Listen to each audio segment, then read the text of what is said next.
गणतंत्र दिवस का पावन पर्व हमारे अतीत, वर्तमान और भविष्य में देश की दशा और दिशा का अवलोकन करने का अवसर होता है।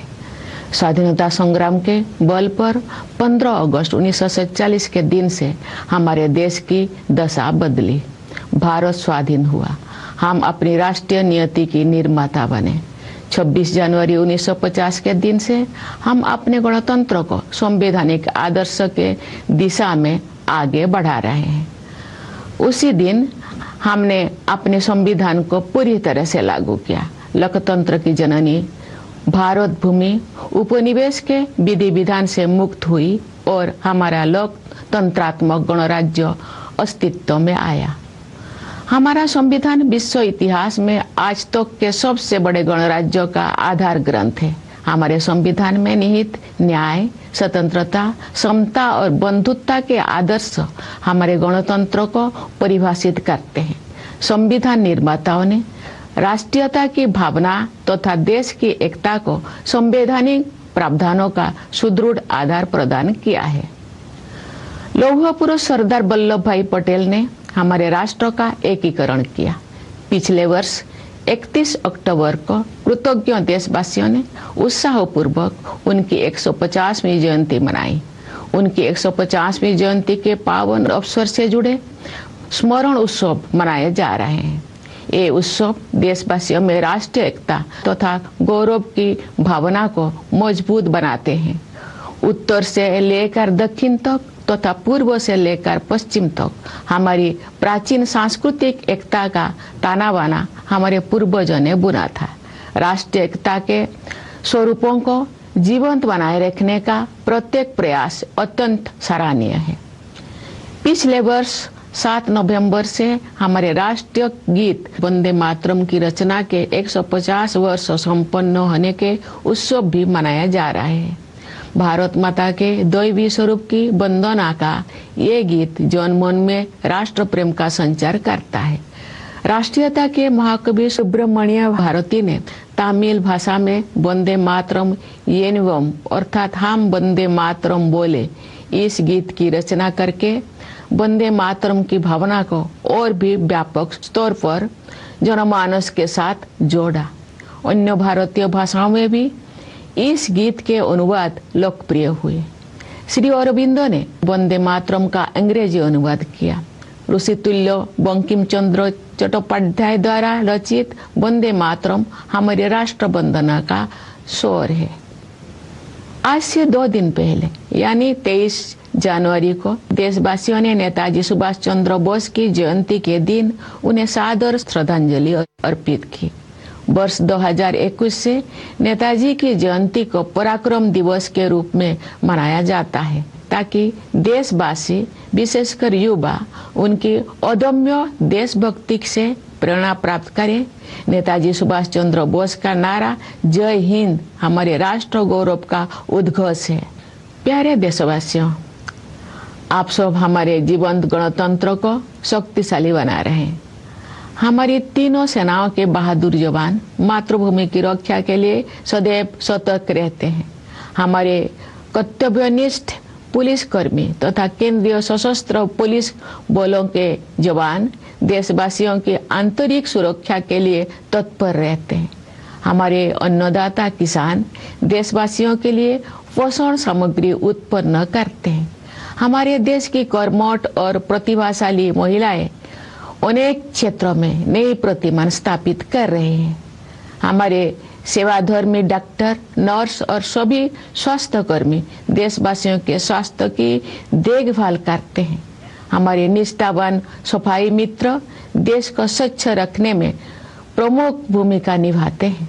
हमारे प्रबुद्ध शिक्षक भावी पीढ़ियों का निर्माण करते हैं। हमारे विश्व स्तरीय वैज्ञानिक और इंजीनियर देश के विकास को नई दिशाएं देते हैं। हमारे मेहनती श्रमिक भाई बहन राष्ट्र का नवनिर्माण करते हैं। हमारे होनहार युवा और बच्चे अपनी प्रतिभा और योगदान से देश के स्वर्णिम भविष्य के प्रति हमारा विश्वास मजबूत करते हैं।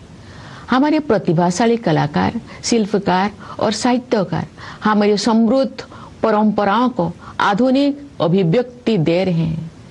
अनेक क्षेत्र के विशेषज्ञ देश के बहुआयामी विकास को दिशा दे रहे हैं। हमारे ऊर्जावान उद्यमी देश को विकसित और आत्मनिर्भर बनाने में अपना योगदान दे रहे हैं। निस्वार्थ भाव से समाज की सेवा करने वाले व्यक्ति और संस्थान अनगिनत लोगों के जीवन में प्रकाश का संचार कर रहे हैं। सरकारी तथा गैर सरकारी कार्यालयों एवं संस्थानों में काम करने वाले सभी कर्तव्यपरायण लोग राष्ट्र निर्माण में अपनी सेवाएं समर्पित कर रहे हैं। जन सेवा के लिए प्रतिबद्ध जन प्रतिनिधि देशवासियों की आकांक्षाओं के अनुरूप कल्याण एवं विकास के लक्ष्यों को प्राप्त कर रहे हैं।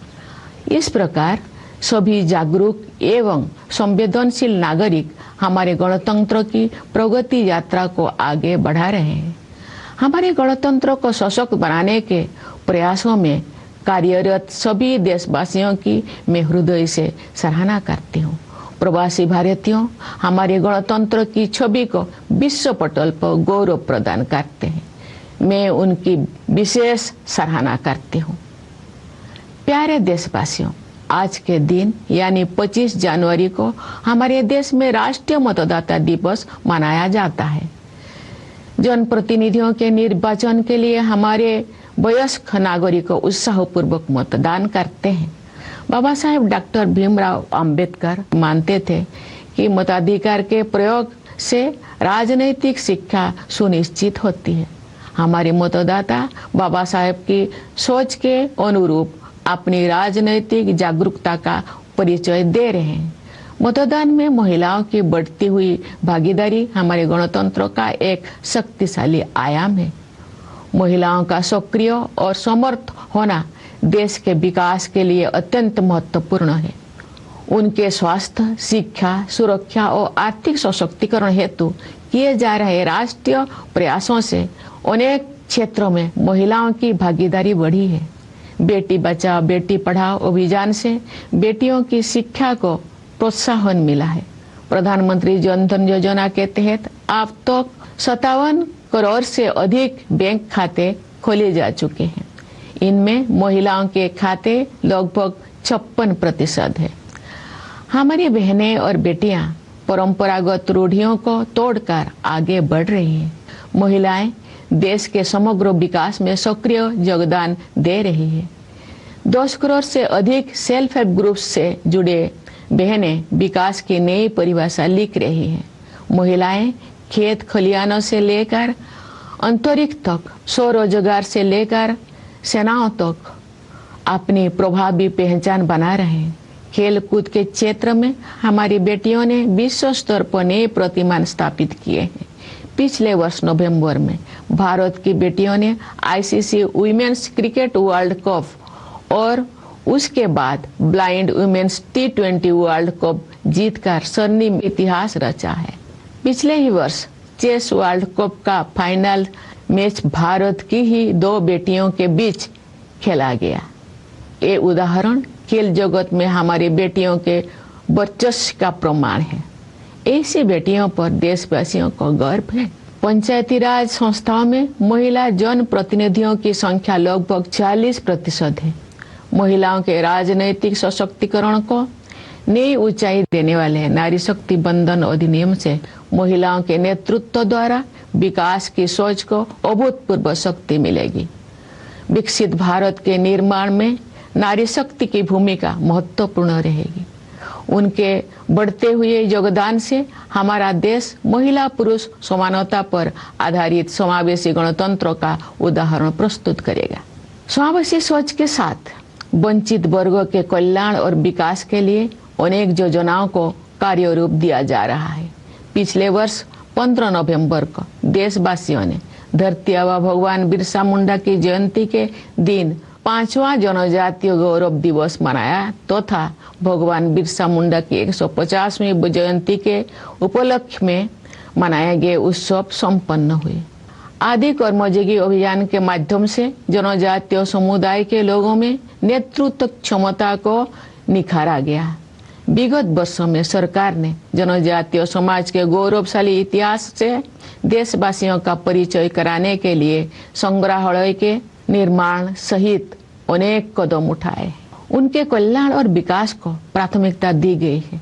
राष्ट्रीय सिकल सेल एनीमिया उन्मूलन मिशन के तहत अब तक 6 करोड़ से अधिक स्क्रीनिंग की जा चुकी है। एकलव्य मॉडल रेसिडेंशियल स्कूलों में लगभग 1,40,000 विद्यार्थी शिक्षा प्राप्त कर रहे हैं तथा अनेक विद्यार्थी ने प्रतियोगी परीक्षाओं में उत्कृष्ट प्रदर्शन किया है। स्वास्थ्य और शिक्षा के ऐसे अभियान जनजातीय समुदाय की विरासत और विकास का समन्वय कर रहे हैं। धत्या व जनजातीय ग्राम उत्कर्ष अभियान तथा पीएम जनमन योजना के द्वारा पीबीटीजी समुदाय सहित सभी जनजातीय समुदाय का सशक्तिकरण हुआ है। हमारे अन्नदाता किसान हमारे समाज के तथा अर्थव्यवस्था के मेरुदंड है। किसानों के परिश्रमी पीढ़ियों ने हमारे देश को खाद्यान्नों में आत्मनिर्भर बनाया है। किसानों के परिश्रम के बल पर ही हम कृषि आधारित उत्पादों का निर्यात कर पा रहे हैं। अनेक किसानों में सफलता के अत्यंत प्रभावशाली उदाहरण प्रस्तुत किए हैं। किसान भाई बहनों को अपने उत्पादों का उचित मूल्य मिले, रियायती ब्याज पर ऋण मिले, प्रभावी बीमा सुरक्षा मिले, खेती के लिए अच्छे बीज मिले, सिंचाई की सुविधाएं मिले, अधिक उत्पादन के लिए उर्वरक उपलब्ध हो, उन्हें आधुनिक कृषि पद्धतियों से जोड़ा जाए तथा जैविक खेती को बढ़ावा दिया जाए। इन सभी विषयों को प्राथमिकता दी जा रही है। पीएम किसान सम्मान निधि के द्वारा किसान भाई बहनों के योगदान को आदर दिया जा रहा है तथा उनके प्रयासों को संबल प्रदान किया जा रहा है। दशकों से गरीबी के साथ जूझ रहे करोड़ों देशवासियों को गरीबी की सीमा रेखा से ऊपर लाया गया है। साथ ही ऐसे प्रयास किए जा रहे हैं कि वे पुनः गरीबी से पीड़ित न होने पाए। अंत्योदय की संवेदना को कार्य रूप देने वाले विश्व की सबसे बड़ी योजना पीएम गरीब कल्याण अन्न योजना इस सोच पर आधारित है कि 140 करोड़ से अधिक आबादी वाले हमारे देश में कोई भी भूखा ना रहे। इस योजना से लगभग 81 करोड़ लाभार्थियों को सहायता मिल रही है। गरीब परिवारों के लिए बिजली, पानी तथा शौचालय की सुविधा से युक्त 4 करोड़ से अधिक पक्के घरों का निर्माण करके उन्हें गरिमापूर्ण जीवन जीने तथा आगे बढ़ने का आधार प्रदान किया गया है। गरीबों के कल्याण के हित में किए गए ऐसे प्रयास महात्मा गांधी के सर्वोदय के आदर्श को कार्य रूप देते हैं। विश्व की सबसे बड़ी युवा आबादी हमारे देश में है। गर्व की बात है कि हमारे युवाओं में असीम प्रतिभा है। हमारे युवा उद्यमी, खिलाड़ी, वैज्ञानिक और प्रोफेशनल्स देश में नई ऊर्जा का संचार कर रहे हैं तथा विश्व स्तर पर अपनी पहचान बना रहे हैं। आज बड़ी संख्या में हमारे युवा स्वरोजगार की सफलता के प्रभावशाली उदाहरण प्रस्तुत कर रहे हैं। हमारे युवा ही हमारे राष्ट्र की विकास यात्रा के ध्वजवाहक है।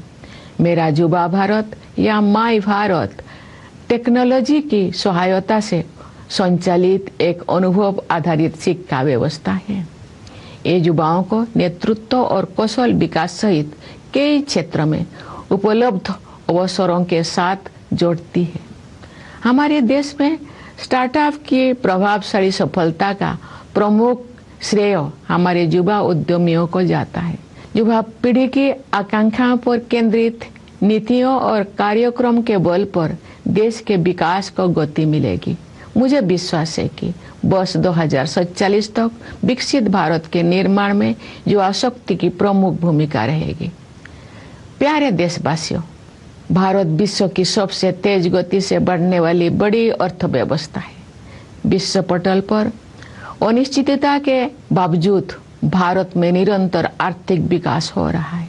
हम निकट भविष्य में विश्व की तीसरी सबसे बड़ी अर्थव्यवस्था बनने के लक्ष्य को प्राप्त करने के दिशा में आगे बढ़ रहे हैं। विश्व स्तरीय इंफ्रास्ट्रक्चर के निर्माण में निवेश करके हम अपने आर्थिक संरचना का उच्च स्तर पर पुनर्निर्माण कर रहे हैं। आर्थिक नियति के निर्माण की यात्रा में आत्मनिर्भरता और स्वदेशी हमारे मूल मंत्र है।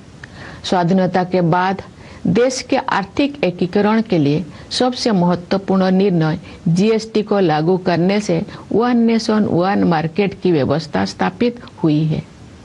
जीएसटी व्यवस्था को और अधिक प्रभावी बनाने के हाल ही के निर्णय से हमारी अर्थव्यवस्था को और अधिक शक्ति मिलेगी।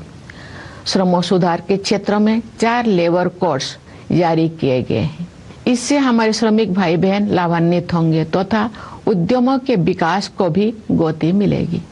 प्यारे देशवासियों, प्राचीन काल से ही पूरी मानवता हमारी सभ्यता, संस्कृति तथा आध्यात्मिक परंपरा से लाभान्वित होती रही है।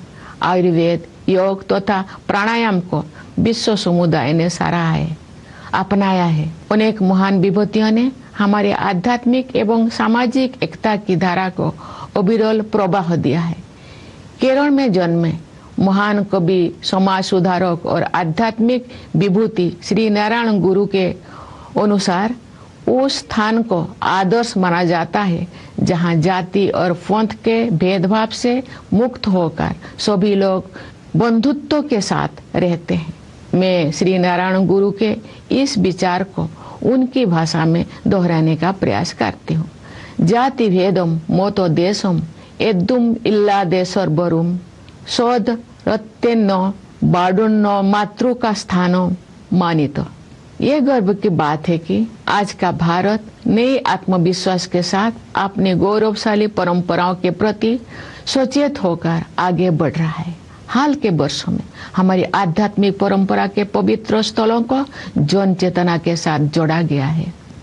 नियत अवधि में गुलामी की मानसिकता के अवशोष से मुक्त होने का समयबद्ध संकल्प किया गया है।